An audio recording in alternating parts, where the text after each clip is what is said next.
faith without works is dead.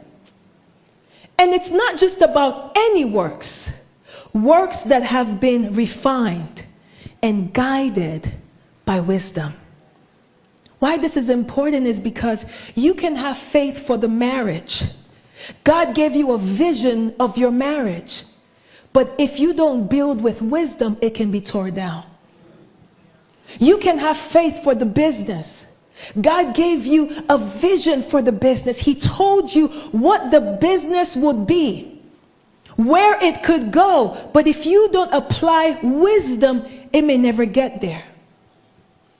Wisdom is that vehicle that gets you from where you are to the manifestation of what God intended.